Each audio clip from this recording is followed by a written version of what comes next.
আসসালামু আলাইকুম। কেমন আছেন সবাই? আশা করছি ভালো আছেন। আমিও আলহামদুলিল্লাহ ভালো আছি। আজ বাইরে প্রচুর বৃষ্টি হচ্ছে। বৃষ্টির মধ্যে আমরা সকালবেলা খিচুড়ি দিয়ে নাস্তা করব ভাবছিলাম।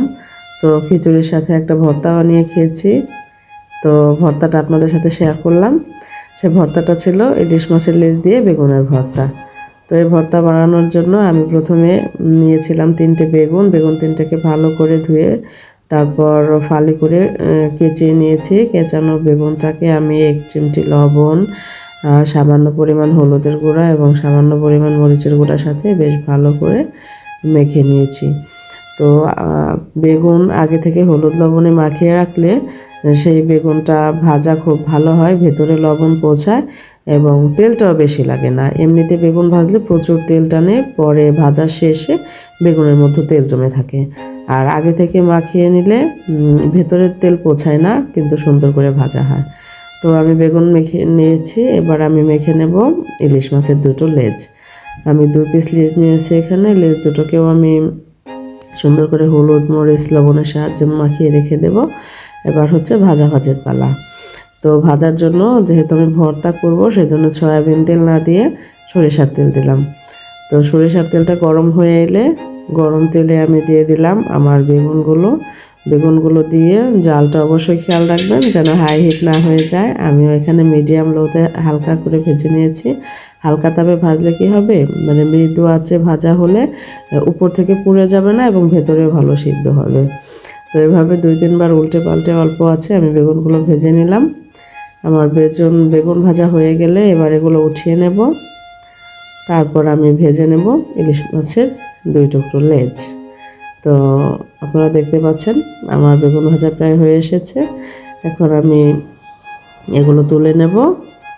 এগুলো তুলে নেওয়ার পর আমি মাছ দুটোকে ভাজতে দেব এবং মাছের বেলায়ও তাই অল্প আঁচে হালকা হাতে বারবার নেড়ে চেড়ে ভাজতে হবে। উল্টে পাল্টে দিলে সব পিঠ সমানভাবে ভাজা হবে এবং কাঁটাগুলো বেশ ভালো ছাড়ানো যাবে। আর যদি খুব বেশি পুড়ে যায় তাহলে আবার কাঁটাগুলো মাছের সাথে লেগে যায়, আর ওই মাছটা ভর্তার সাথে ভালো মাখতে চায় না। সেজন্য খেয়াল রাখতে হবে, হালকা হাতে উল্টে পাল্টে বেশ ভালো করে ভেজে নিতে হবে। তো আমার মাছ ভাজা হয়ে গেছে। মাছ ভাজার পরে এবার আমি ভেজে নেব হচ্ছে 4-5টা শুকনো মরিচ। আপনারা যারা ঝাল কম খেতে পছন্দ করেন তারা কমও দিতে পারেন। আমরা আবার ভর্তা বেশ ঝাল খাই, সেজন্য আমি 8টা শুকনো মরিচ দিয়েছি।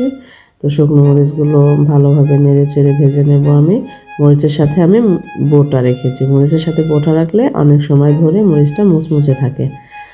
তো আমার মরিচ ভাজা হয়ে গেলে আমি এবার বড় সাইজের 2টো পেঁয়াজ কুচি করে কেটে নিয়ে তাই ভাজতে দিলাম। পেঁয়াজগুলো খুব বেশি ভাজবো না, মুচমুচে হওয়ার দরকার নাই, শুধু কাঁচা ফ্লেভারটা চলে গেলেই হবে। একটু নরম না থাকলে ভর্তাটা বেশ মাখো হবে না। তো আমার ভাজি হয়ে গেছে। এবার আমি মরিচের মধ্যে লবণ দিয়ে তারপর ভালো করে গুঁড়ো করে নেব এবং সেই সাথে পেঁয়াজ বেগুন সব ভালোভাবে চটকে নেব। মরিচটা একটু গরম থাকতে চেষ্টা করবেন ভাঙার জন্য, তাতে বেশ ভালো গুঁড়ো হয়। নইলে ঠান্ডা হয়ে গেলে কেমন যেন নেতিয়ে যায়, সেটা ভালো মিশতে চায় না। তো আমার বেগুন মাখানো শুরু হয়ে গেছে। আমি এর মধ্যে ইলিশ মাছের লেজ থেকে কাঁটাগুলো ছাড়িয়ে নিয়েছি। এবার আমি কাঁটা ছাড়ানো মাছগুলো ভর্তার মধ্যে দিয়ে ভালোভাবে মেখে তারপর পরিবেশন করব। আপনারা এভাবে ট্রাই করতে পারেন। আমার কাছে কিন্তু অসাধারণ লাগে। আশা করছি আপনাদের কাছেও ভালো লাগবেন। খেয়ে জানাবেন কেমন হয়েছে।